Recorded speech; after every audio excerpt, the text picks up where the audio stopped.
Hi, August Siri here, and I'm just doing a bass workshop. And the topic for this bass workshop is not going to be soloing all over the place like you've seen me do numerous times, and workshops on that and during performances and etc. But this is really going to be applying bass lines to song.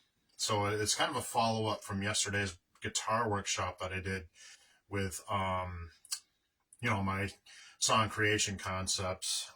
So this is kind of a follow-up expansion on that, only for bass guitar. So again, I've got the mud thumper out, and I'm going to check the cam just to make sure we're good and centered, and I'm not like, talking with a half a face off the side of the screen view. All right, let's see here. Yeah, okay, so it's a good thing I checked it. Got to kind of move over just a little bit here. There we go. Wanted to center it. I'm somewhat centered here, so we're not, funky. We like funky, but not with the cam. So, anyways, down to business. So I got plenty of time for this workshop, so, probably a good hour or so, kind of like yesterday's, a little over an hour. To go over my concepts in applying bass lines to song. Now, before we unpack this, I need to get into, your thought process within the concept approach, right? So,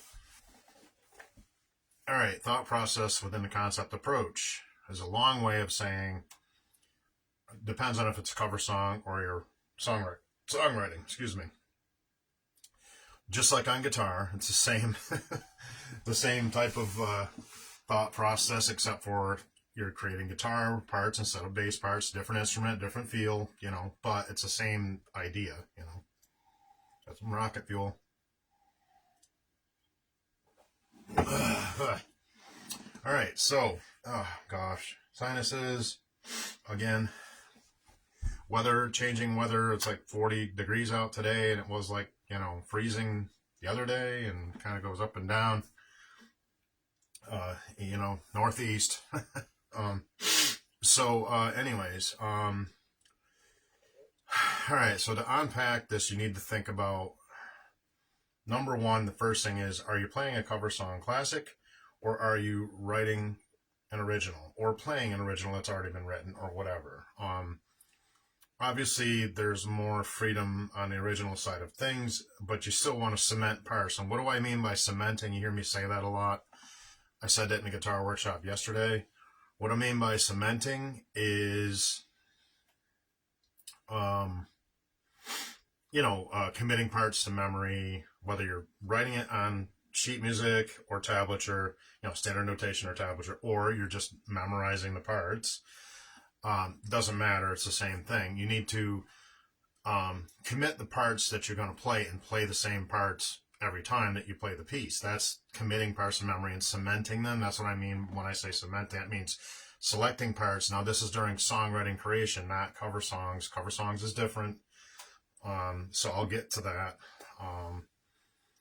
So that's really what it is it's, that's number one. Okay, so you can't do both at the same time. So we can start with the introduction piece. Was in A minor. That is not a song skeleton. Again, just like yesterday's workshop that I did on my Les Paul, it's direct song placement. So what do I mean by that is that I'm not playing the bass line to yesterday's piece. I'd have to be, I was diatonic today. Yesterday I was in the flats, so obviously that's different, total different feel. I'm not playing the same thing, is what I'm saying. I'm still working on building that song when I'm on my guitar. That's one of the newer songs I'm working on, which will be finished at some point. Don't know when, between all the stuff I've got going on, and it's just a matter of when I want to, what virtual stage I want to use that for on my sound stage over here. It'll be on your right, on my left here. Or, whatever the case may be. I'm not doing much MP3 work because I just don't get the reactions with MP3s that I get with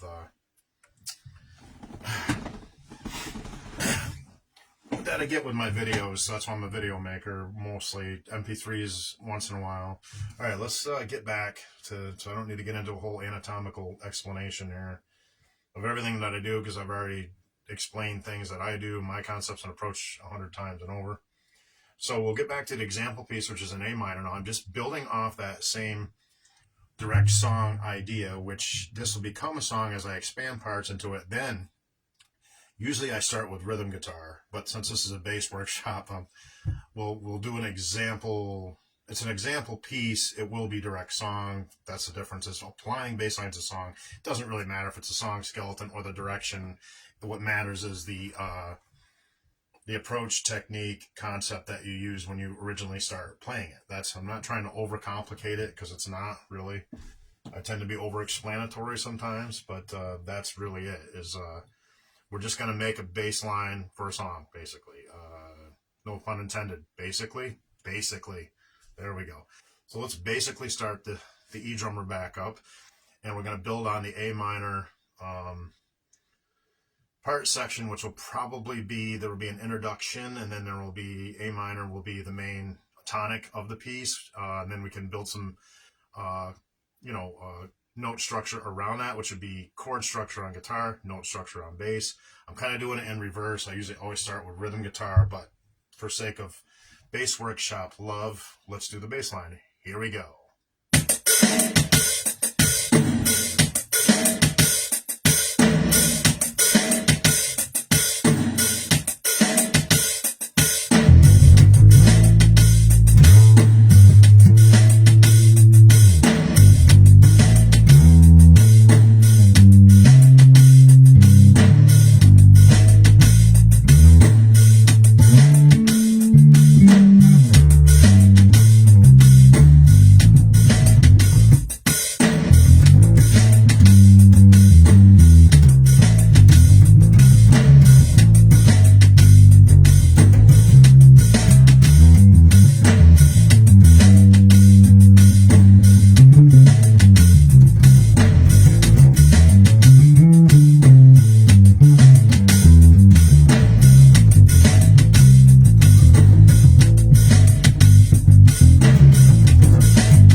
end it with a minor 7 in second position or whatever. Just whatever fits for the part. Now there's some variation there between the original piece and what it evolves into. That's by design, not by accident. I'm not one of these players who never plays the same thing twice. That's ridiculous. It's just that you need to explore those areas and change things up to find the parts that work. That's really the big thing with that. Always want to remember, cement and commit parts to memory. And not just that, but finding parts that work, more importantly. Are you going to use mode shifting? Are you not? For the most part, I did not, even though I did bring a major third in there once just on a riff.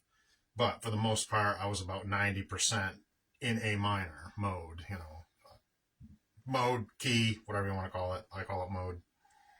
The tonic key would be A minor for this piece. So I don't want to call an example piece too much because example pieces tend to not become songs. This would be direct song.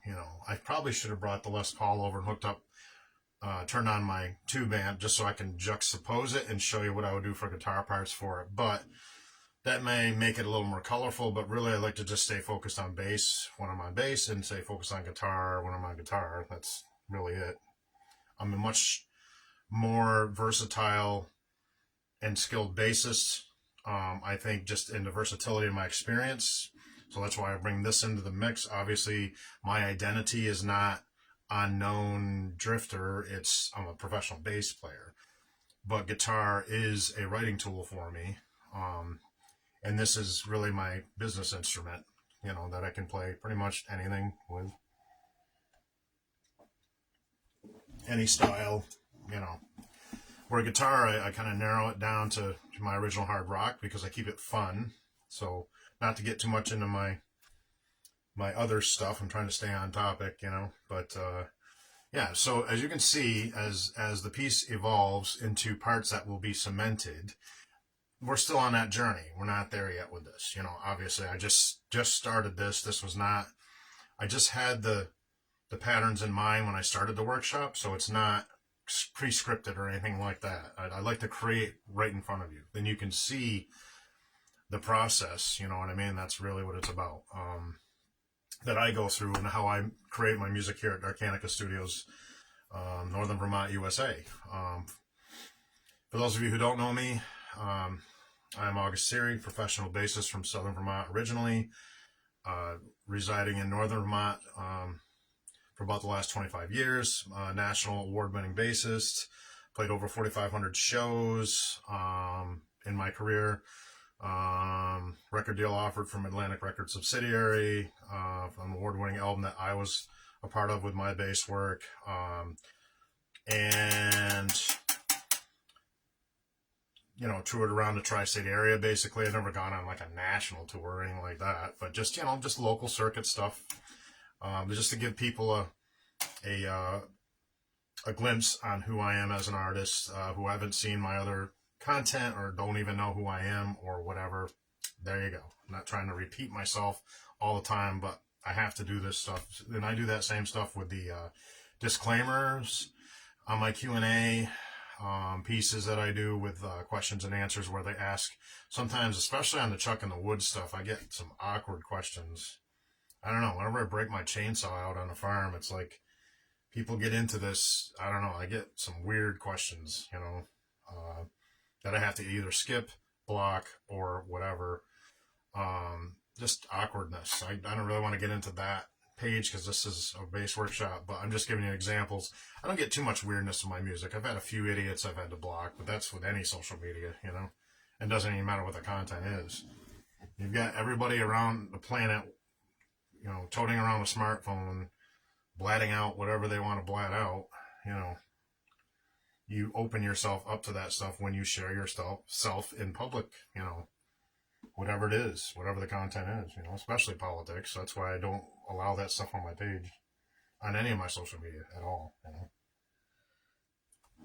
Not because I don't have a political point of view. It's just because politics divide people. And there's, these big artists out there, rock stars who are doing that because they hate the current administration, are fools. all they're doing is dividing the fan base. You're going to lose half your fan base. Another thing, those people, actors are doing it. Some musicians are doing it. And, I'm not trying to get on one side or the other. I'm just saying that keep it out of the music. You know what I'm saying? I keep it out of my music. You can do whatever you want. It's your life, your responsibility, and what you post on the internet, but I don't allow any of that stuff. I've had to block numerous people because of that, ranting, blatting, even when it wasn't even political topics. It was just this random, stuff that would come in, and it's just like, dude, I don't want to hear it. Then he would do it again, and then bye-bye. We have to part ways. Unfortunately, some people I can be friends with in real world that I can't be friends with on social media because of politics. Unfortunately, that's, just the way it is with the modern world and everything. So, I know I'm wandering again. So back to the topic. Now that I've expanded a little bit on the original thing, I'll probably build some more into that original piece, because again, this is direct song stuff. When I'm doing my song arrangements workshops like this, these are direct song. This isn't going anywhere else but into a direct song. So I'm doing it in reverse. So what I will have to do, because I'm trying something a little different, it's normally I start, like I said, with rhythm guitar and then build vocals to that, and then lead parts. I usually do all the guitar stuff first, then the bass line and drum part. Sometimes the drum part goes in with the rhythm, just so it kind of keeps my timing and tempo good. Throughout the process, it's like using a click track in a studio, same idea, really. It's, so, anyways, so now that I don't want to get too much into disclaimer and all that kind of stuff, but yeah, I think, as a professional basis for 40 years now, direct from the trenches. I'm not just a bedroom or cellar dweller person sharing stuff online, and this is all I've done. Obviously, if anybody's followed my content, I posted numerous open forum shows last year, playing in front of a multitude of audiences, plus with 4,500 shows. Now, what I mean by that is paying gigs out in front of people in bands. That's what I mean by shows, professional performances, being paid by a manager to play for their patrons or audiences, whatever the show might be. There's a whole multitude of what comprises a show. I realize that there's different types of venues, but for the sake of, over-explanatory, that's what it is. Just, and why I'm saying that is that because I'm not a music teacher, but I have 5 years of college, but in a different discipline than music. I don't know. I mean, it's really just about sharing my concepts. I don't know why I do this stuff. I really don't have to. But it seems to get a lot of attention with, other bass players out there on social media. I'm only on 2 platforms, this one and YouTube, as I've also mentioned before. But people will inbox me stuff, that's why I do Q&As once in a while when the questions build up. Then I try to address some of the most commonly asked ones, and that's why I do Q&A for my music and for my logging and firewood work on the farm. The family owns 6 farms, so there's 2,000 acres, so there's a lot of chainsaw work, you know what I mean? Used to do it commercially, but haven't had to over the last 20 years. So still do it, but I don't have to go out and travel around, running the saw, sending wood through the air, all that kind of stuff, I still love it, but and I love the freedom because I basically make my own schedule. I can do whatever I want, whenever I want to do it, as long as you're following itinerary, and that changes throughout the year. That's all you got to do.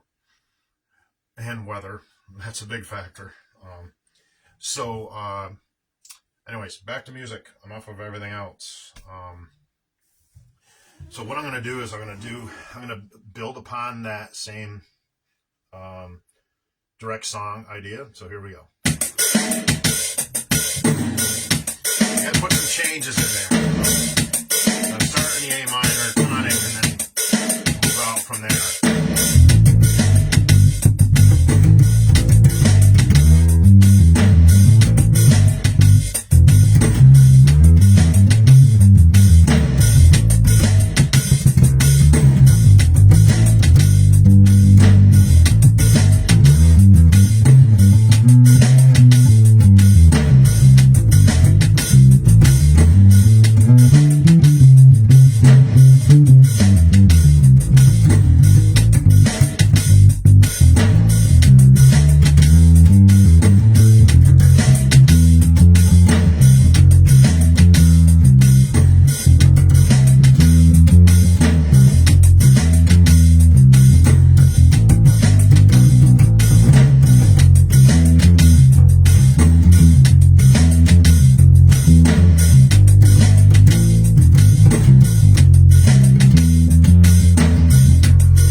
right, so as you can see how I've expanded, I even changed the chorus around when I went down to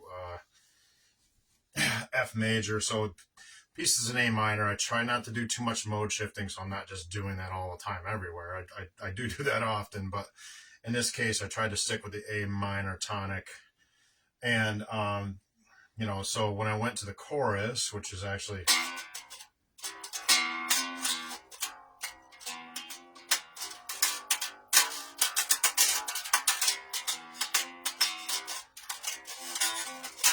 F major. So what I wanted to do there was I did a variation in there because I wasn't sure what was really going to work at that point. So that's why you could see I changed it around a few times just to try different rhythmically. The notes were the same, but rhythmically I changed it and tried a different note syncopation timing in there a couple different times until I locked it in and found out that was the one that worked. So this would be the note syncopation during the chorus, F major, which is...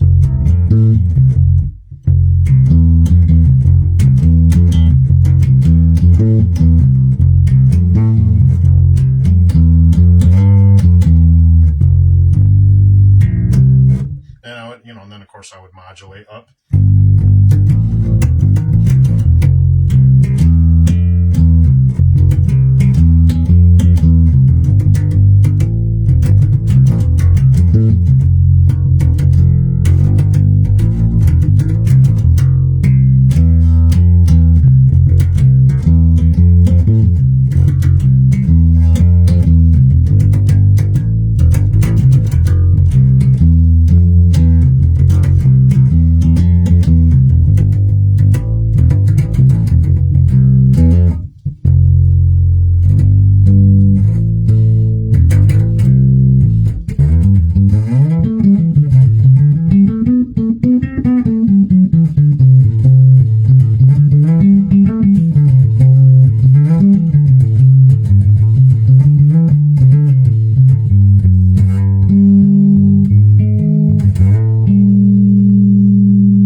Talked theory in some of my other workshops and application with the mode shifting. You don't always want to do it and just do it where it's appropriate. In this case, it was not appropriate, so I didn't do it.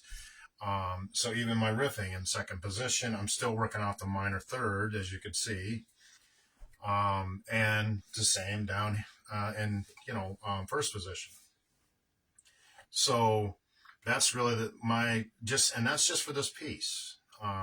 So as you can see, again, this is just really the creative process of this direct song piece, which this direct song piece is not really, it's not constructed, nothing cemented yet. This is really just showing the bass line, applying bass lines to original songs and classic standards, and the differences in the concept and approach, which really is the difference between being creative and just playing what's already written. There is a different concept there. You're still playing riffs and you're still doing stuff which are more constricted to what the original piece was when you're playing a classic standard, whether it's rock, blues, jazz, funk, soul, whatever, country, It's the same thing. So.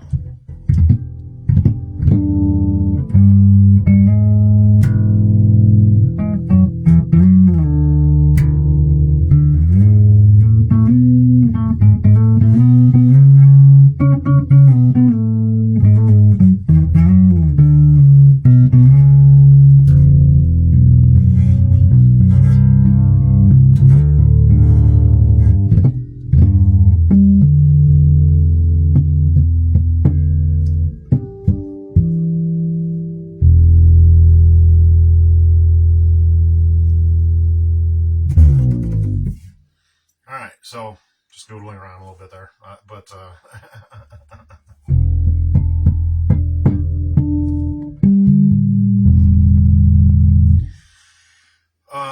well, I got the Mud Thumper out, which is my American Vintage 2 Series P bass for actually the purpose of showing you applying bass lines to song, because this bass kind of keeps me contained a bit more than my jazz bass.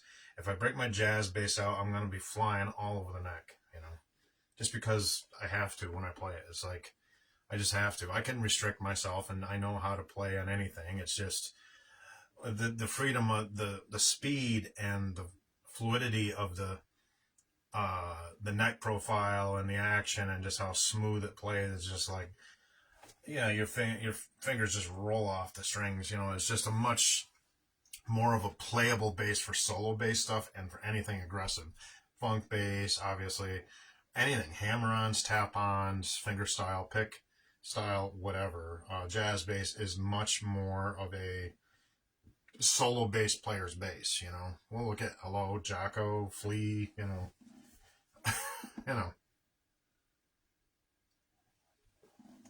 numerous others, Marcus Miller, etc.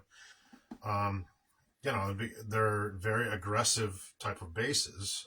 They're designed from a classic. They're from a classic design, but when I pick up my USA Jazz bass, I can do this stuff too. Don't get me wrong. It's not like, oh my God, my jazz bass, I've got to overplay all the time. No, it's just that it's just easier to show you on a groove bass, because I'm really just playing grooves. And plus, this has a different tone center, and kind of directing the machine analogy.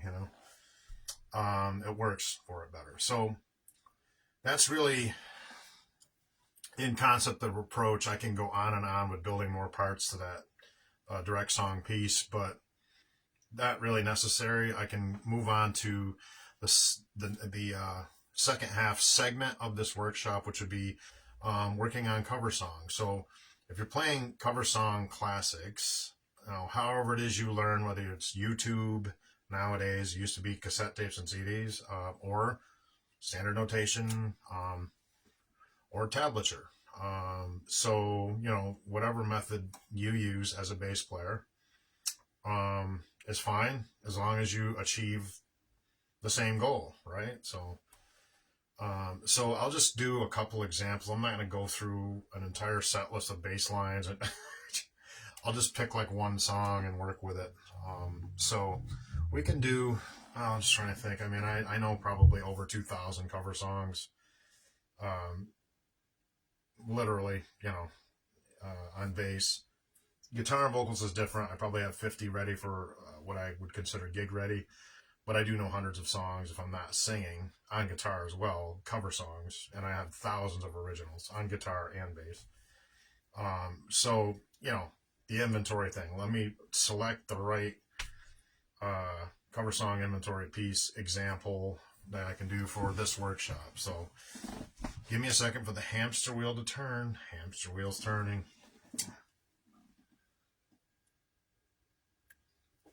What would be appropriate? So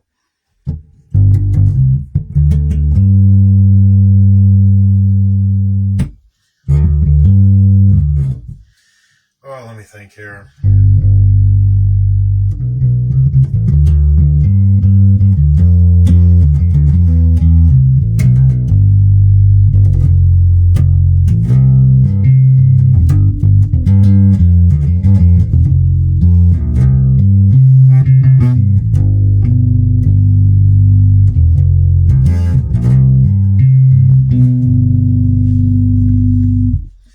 All right, so I think probably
that Zeppelin classic, like that, and that's not one you hear every band play either. You usually always hear like Black Dog or Communication Breakdown or something like that, yeah, so just to show you the juxtaposition, now this is a great example. Any cover song would be a great example, but we'll just take that old Zeppelin song with a killer groove like all their music had. And it could just show you can't really play that bass line any different than the way I played it there, because that's the original bass line. You can't skip anything or add really that much in without changing the groove. And with any type of classic songs, or even if they're new songs, you can't really change the parts that much. Now, there's a little variation that can happen, but not much. Just like with Stealers Wheel, if you're playing Stuck in the Middle, you got to play the clowns to the left of me, jokers to the right. Here I am stuck in the middle with you. You got to do that riff in there, or it just doesn't sound right? The bass riff, I'm saying. So it's the same idea here, so.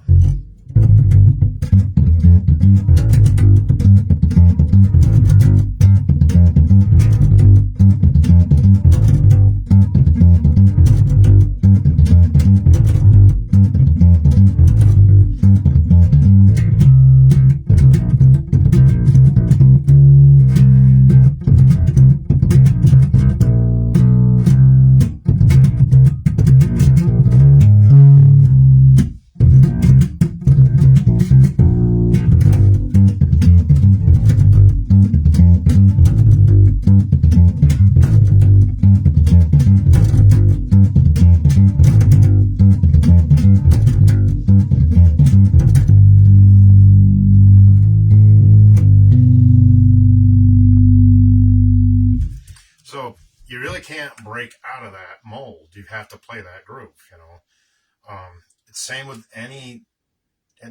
not just Zeppelin, any of those classic songs, I mean, how are you going to play,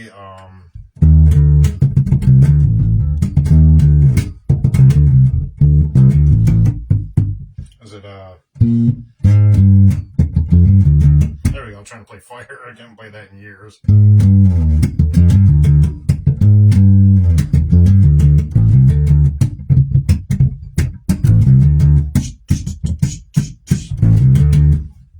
Into the verse, and you can't, how are you going to change that? You can't really change it, or it won't sound right?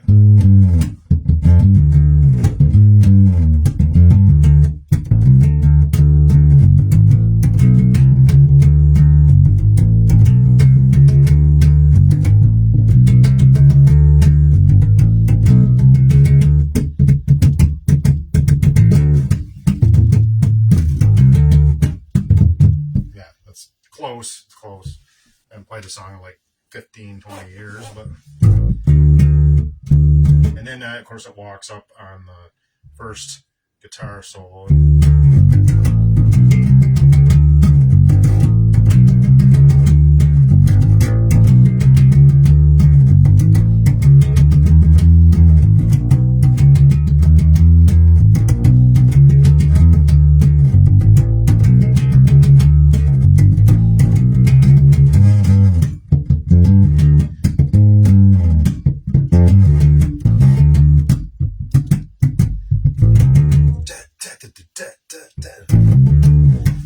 So that's pretty close.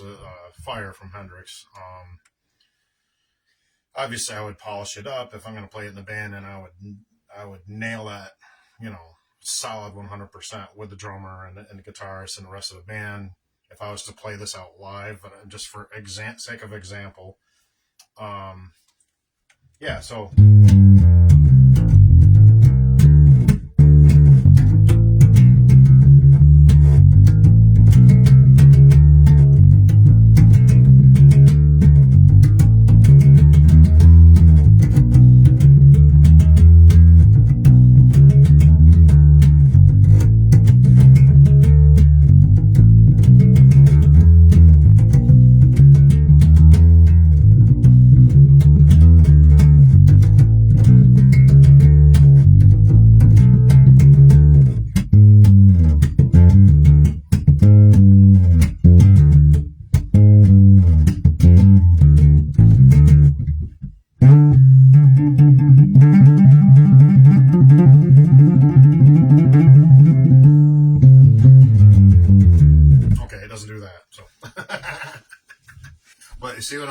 can't really change what's written. You can, but then you're not doing the off the record original piece in its presentation.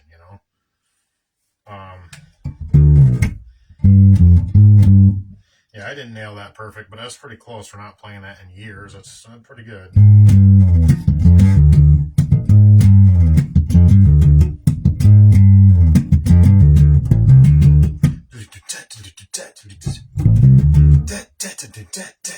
Everybody knows the drum beat. The Mitch Mitchell drum beats are, legendary. Is probably my favorite drummer of all time. I like him better than everybody, pretty much. I like him better than Bottom. I like him better than Pert.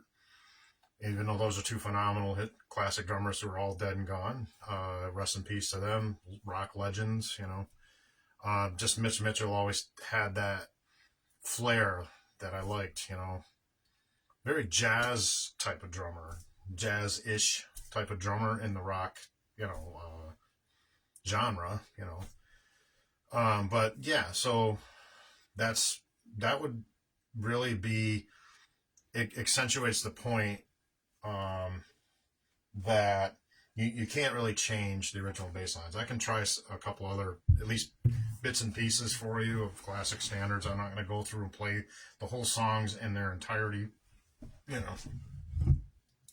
So we could try, let's see, something besides Zeppelin and Hendrix. I could try something different here.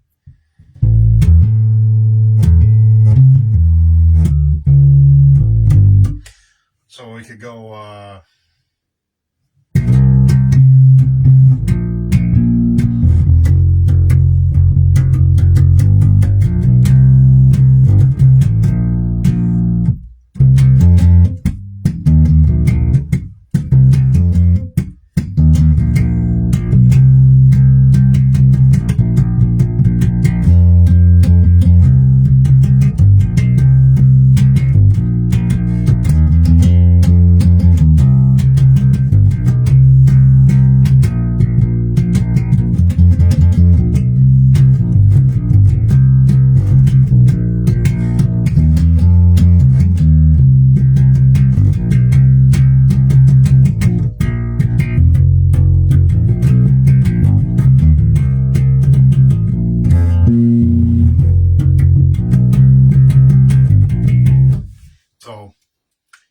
BTO, that's a BTO classic rock song. Everybody knows that classic standard. And again, there's a little more freedom in those type of bass lines because of the arrangement, but not much. You still need to stick to those basic patterns. I'm talking bass guitar here, and especially guitar riffs, because those are our signature, and obviously lyrics, because everybody knows the words, so you need to, when you are playing classic standards, whether it's classic rock, blues, funk, soul, whatever it is, it's the same idea. You need to play those songs as close to off the record as possible within the arrangements of what you've rehearsed with your band. That's the big thing. Make sure you're rehearsing what version you're playing, whether it's off the record or maybe some adjustments in the phrasing for whatever reasons. That's another thing.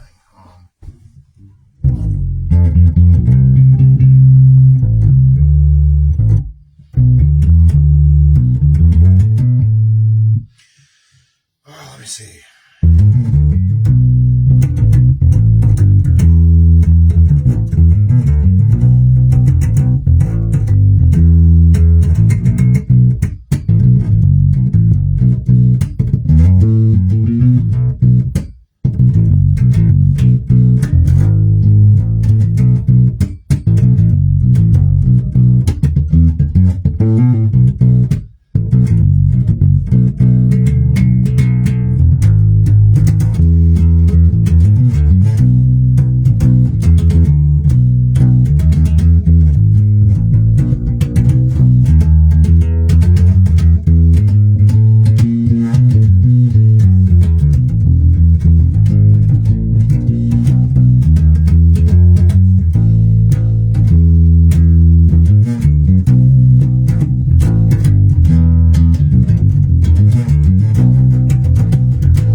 What's that? Tightrope from Stevie Ray Vaughan. So again, once again, the same thing. It's you can't really play anything outside of that original bass line played by Tommy Shannon, his bassist, for years and years. You can't really break out of that mold too much with the phrasing. I'm talking about the parts, the phrasing, the specific riffs you're playing. Try not to put too much of yourself in there, but you still want to put yourself in there, if that makes any sense at all, to some degree. I mean, you don't want to be a robot. If you want that, then listen to the record. You do want to put some of yourself in there. Don't get me wrong, but you want to play the parts that are committed to memory, rehearse with the band for your live shows, and that would be it. Something like that. That the Hendrix song, the Zeppelin song, anything that I can play any classic standard and it'll be the exact same concept. You got to play the bass line the way it was written. For the most part, like I said, there's a few variables. You can put a couple riffs that weren't in the original piece. I mean, that's ridiculous that, you can put a little bit of yourself into it. It's just that you need to make sure you're preserving the integrity of the piece. And what I mean by that is, signature riffs, playing the right structured bass line to that piece. That's what that means. Preserving the integrity of the original piece because you're playing somebody else's music. So, you're not being creative. You're being cover song, thought process there. You're not being creative. You're playing parts that are written. That's your job as a performer. And so you need to stick to that for the most part. Again, there's some variables. You can put a couple riffs in there that weren't in the original piece. It's not just as long as you're not affecting the integrity of the piece. And that's really the same thing. No matter what cover song I play, I could go on and on here for hours and hours. And like I said, I know like over 2,000 cover songs. Obviously there would be, if I was to bring those into band situations, any of that stuff, it's rehearsed, get my parts down more solid so that they're 100%. Because, like I said, I hadn't played Fire in a bazillion years, so I wasn't perfect on the bass line the first time around. But as I played it, noticed it got tighter and tighter. Well, that's the idea, And I showed you that on purpose. I knew I wasn't going to play it perfect the first, right off the cuff, boom, right here.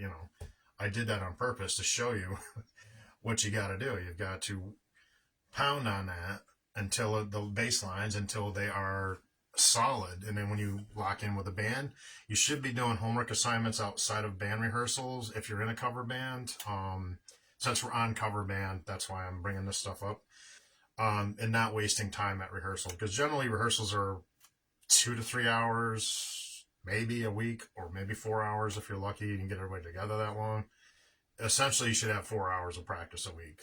That's everybody together, pounding, not hanging out, smoking weed and drinking and talking about, things that happened 30 years ago that nobody cares about anymore.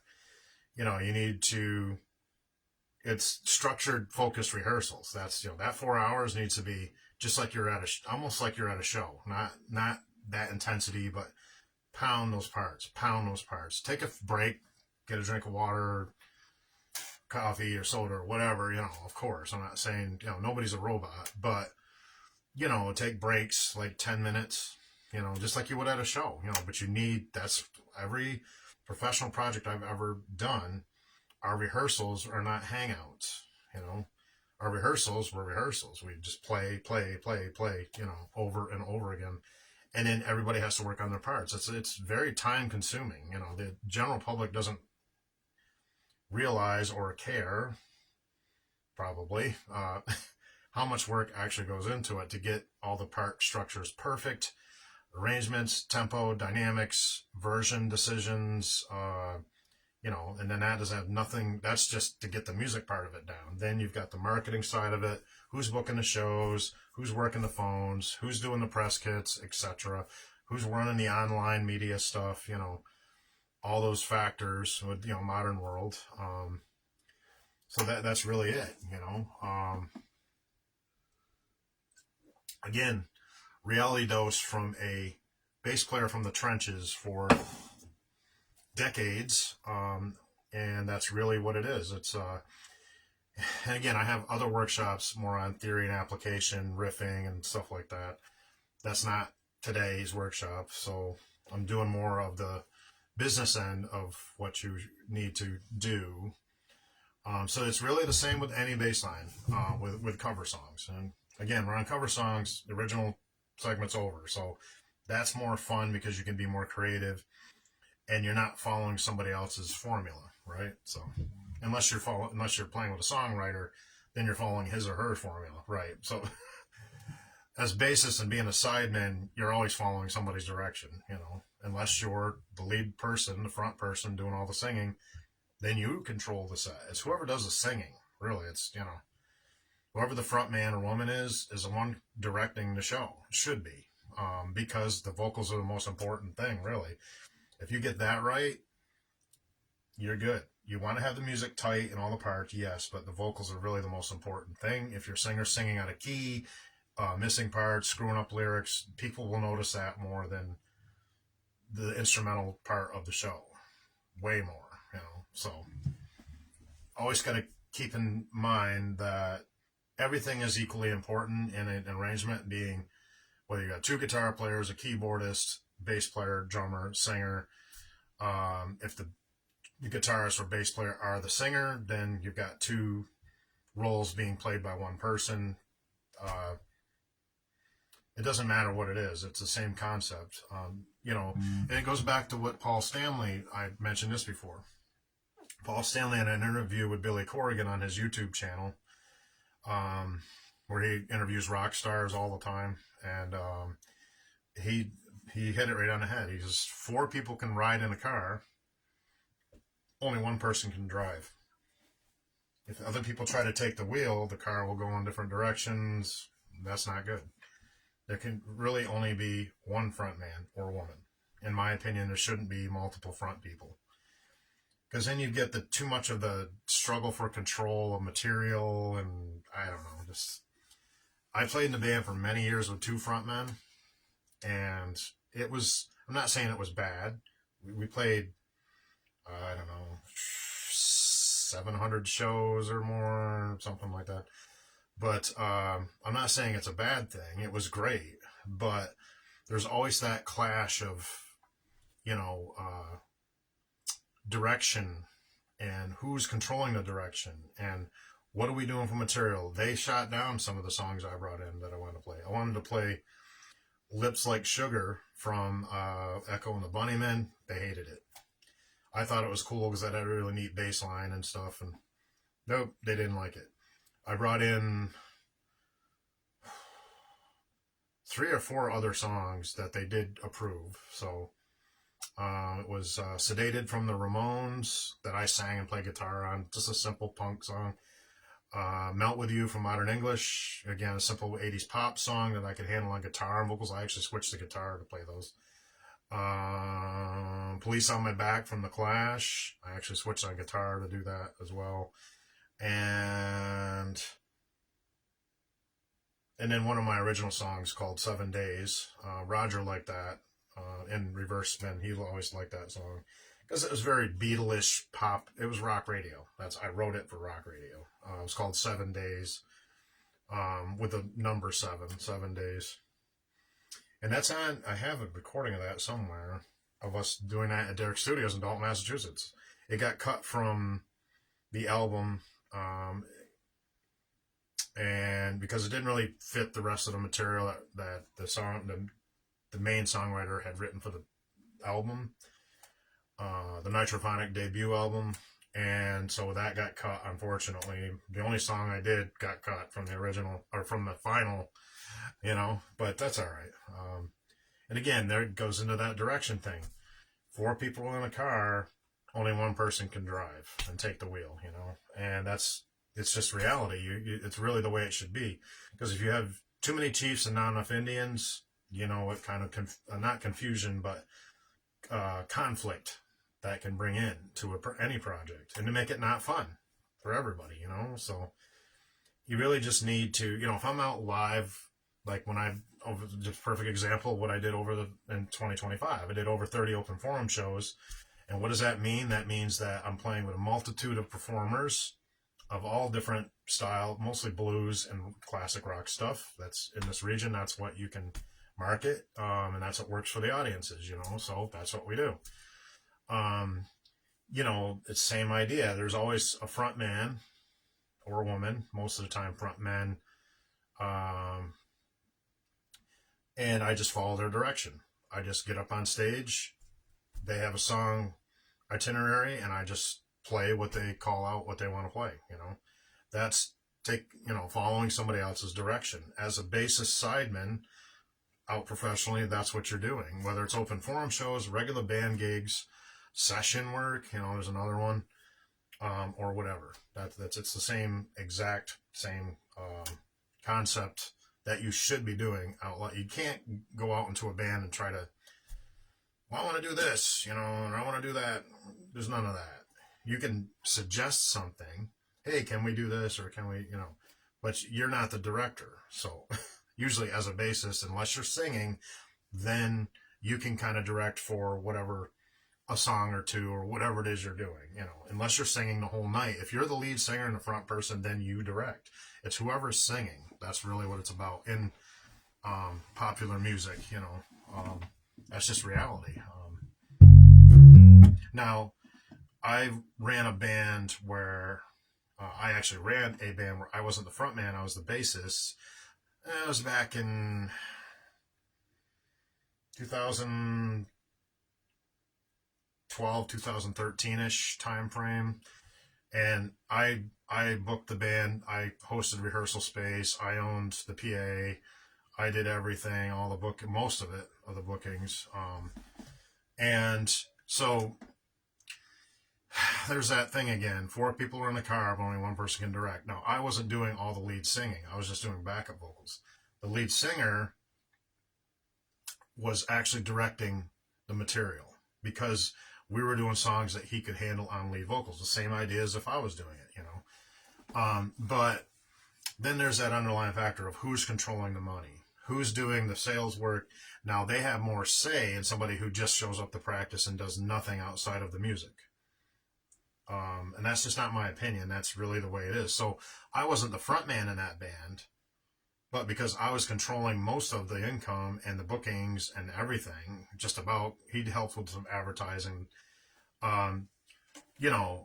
If you want to direct, then you need to do the booking and do everything yourself. If you're doing the singing and you want to direct like a 100%, then you need to do everything yourself. You need to do the bookings, control the marketing, do everything. Then it's you. You're the director, One person driving, 4 people are in the car, one person holding the wheel, right? So that's really more of a business concept beyond the music. But I'm just giving you an example of how there's a front man or woman. But just like when I was in a few of projects with one of my past drummers who booked a lot of shows. I played, oh my God, I don't know, 700 plus shows. I don't know, however many it was. I'd have to go back and look at my books. But now we had a front man always, whether it was 3-piece, 4-piece version, different band, whatever, with that same drummer. It's just an example. Now he would actually pick out songs, and I think it worked, but I don't think drummer should be picking the songs because he's not singing them. The singer has to pick the songs. But the thing is it's that whole marketing concept, business concept with picking the right material that's danceable. In this circuit, you want to have danceable stuff most of the time. In my experience with doing thousands of shows, So you want to pack that dance floor, you got to play danceable stuff. Now, there's stuff that's self-indulgent, like, oh, I love this song. But if it doesn't pack the dance floor and you play it over and over again, nobody ever responds to it, then you need to put it on what's called the sub list. So you can bring it out at another time, but you need to have alternates and bring in a song that does pop with the audiences. That's the whole thing. It's all business. It's all material.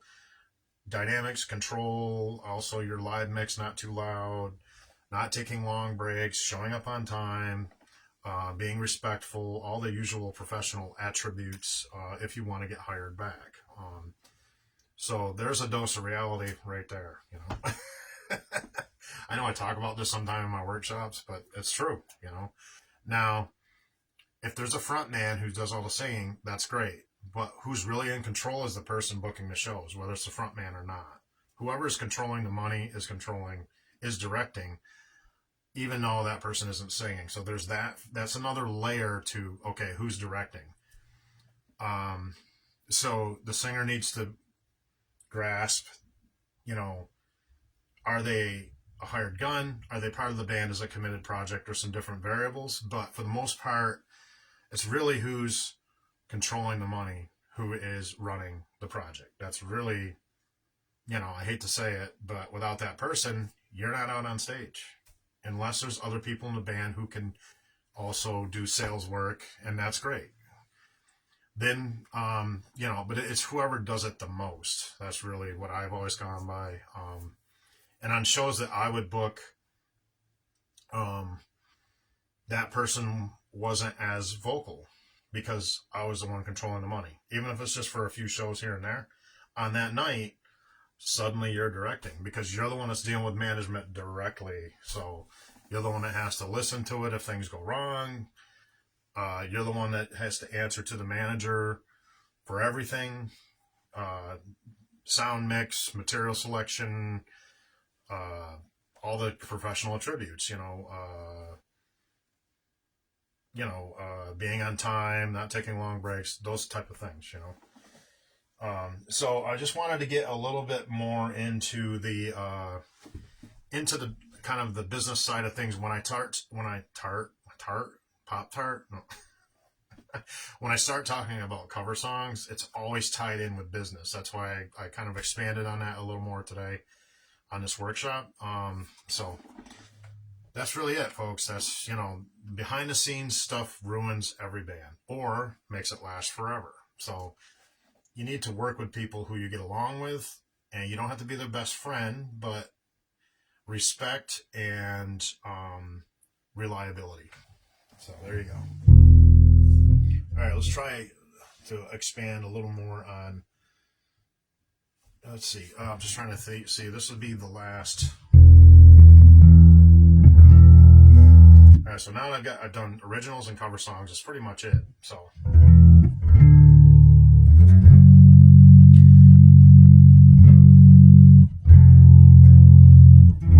just trying to think of how I can do a conclusion here. So we'll do a conclusion.